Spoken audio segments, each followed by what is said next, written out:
how did the project come to you? In a very strange secret meeting where Andrew Kosovo, one of the Alcon producer, asked to meet me in a place where nobody could recognize us, in New Mexico, where and he said it's very important. It needs to be. And Andrew came in a small cafe and he sat in front of me and put an envelope, and on his envelope it was written one word, which was Queensboro.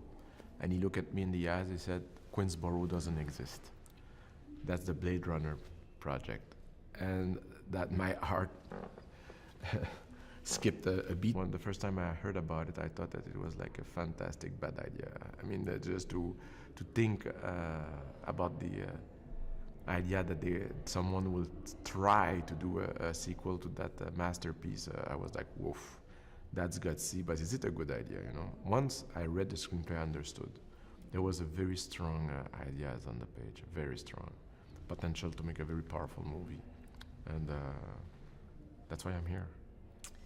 Now, going back to the first film, what kind of impact had that had on you when that came out? I saw the first film. I was a young teenager back then, and it was I saw this movie right at the moment when I was starting to think about I was starting dreaming about the idea of being a film director, and that's Blade Runner is like definitely a perfect example of what a director can be, which is an author. It's really a director's movie with a very powerful vision. And aesthetically, it was a revolution at the time. There's a before and after Blade Runner. The future that was depicted in the film was so precise, so powerful, it's something that we had, again, never seen. So it's like it was really a movie that stayed with me through the years. I saw it over and over. It was it came out at the same time as the new technology called VHS, where we could own a movie. So it's one of the first movie I ever owned, like a book, watching it over and over because the poetry of the movie was so strong. Yeah. What was the most based on that, and once you were on board here, what was the most challenging thing for you in telling this story? Well, the thing is that something that links both movies is Rick Deckard's character, played by Harrison Ford.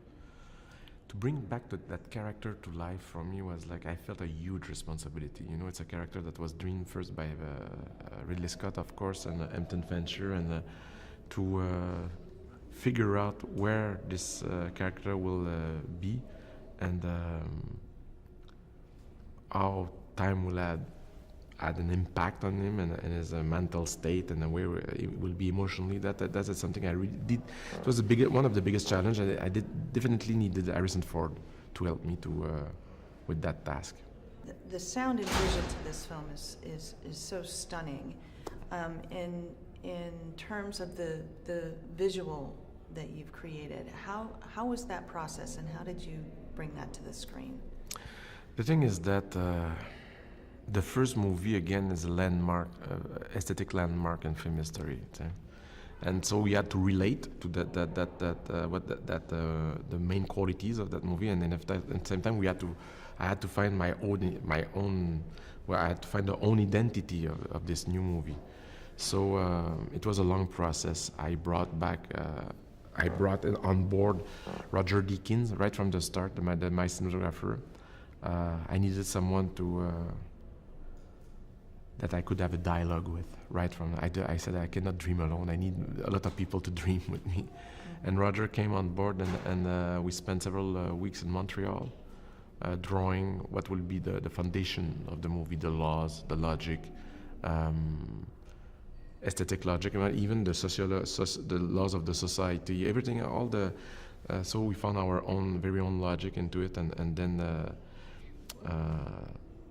All the aesthetic basis of the movie. We draw the whole movie together. So that's where the movie was born, the Bible of the movie that we referred to until the very end.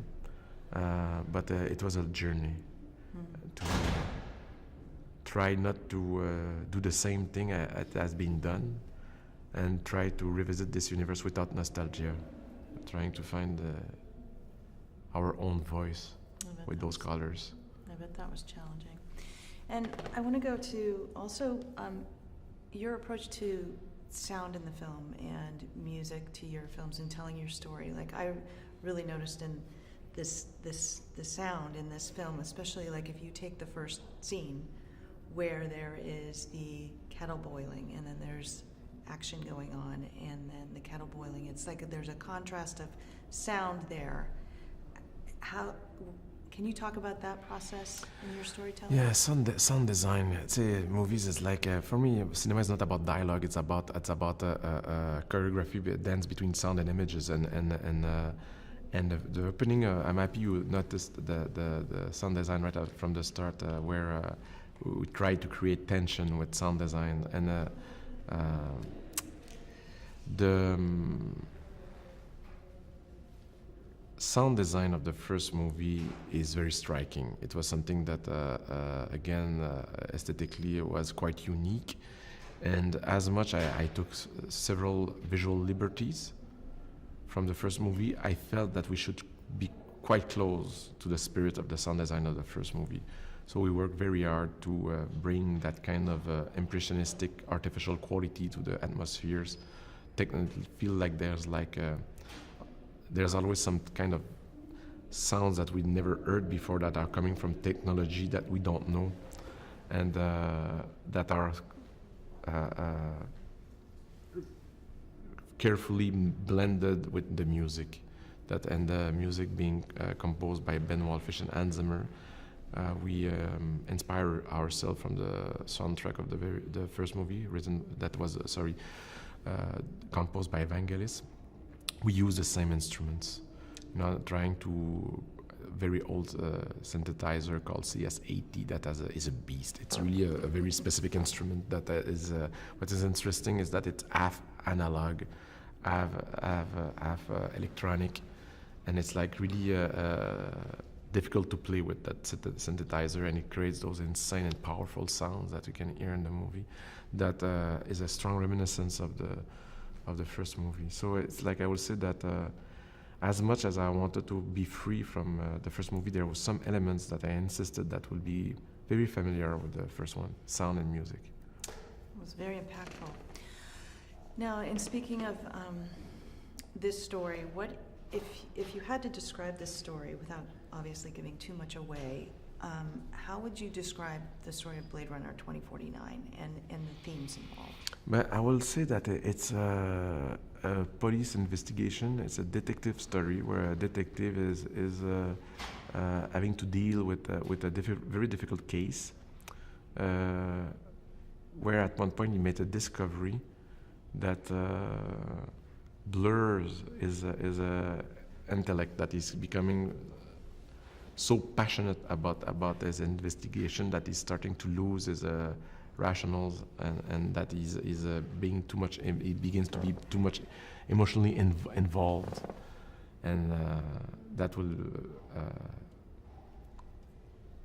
bring him to be in contact with something that I think is beautiful in the movie, which is a kind of broken dream, and I don't know if it makes sense in English what I'm saying, but that's the way I will describe it. Yeah.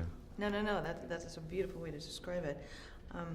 And I think the story is also very thought-provoking, and it makes you think of humanity and how we look at humanity. Was that an intended theme within the film? Yeah, but the thing is that the first movie, it's a existential story. I mean, it's a story. It's a reflection on human condition, on how we deal with the fact that we don't know where we are coming from, and we don't know where we are going, and it's like that pressure of time upon our shoulders, and our relationship with memory, our relationship with the past, how we deal with the pressure of our past, and it was like that. Those themes were in part of the DNA of the first movie, and they are part of the DNA of the second one too as well. So do you feel that people that are not familiar with the first movie can go see this film and still understand it and appreciate it?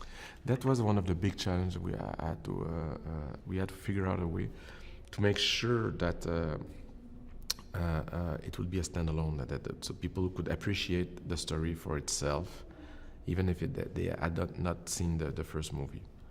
I think that it's a good idea to see the first movie first because it's a fantastic film, and secondly, you will be more familiar with the universe right from the start.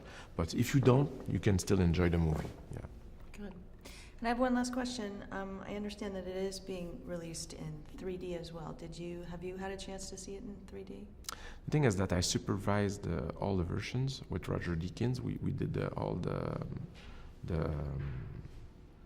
and that was by far. I was used to do one copy, and then we had all those versions, and the 3D process is something new for me. It's something that I was not used to. It was my very first time I was doing a movie in 3D, and it's a science in itself. And the team behind it, they put a lot of passion and skills to be able to create a 3D version out of this movie. I was quite impressed by what they were able to achieve and to bring to the story in 3D. Yeah.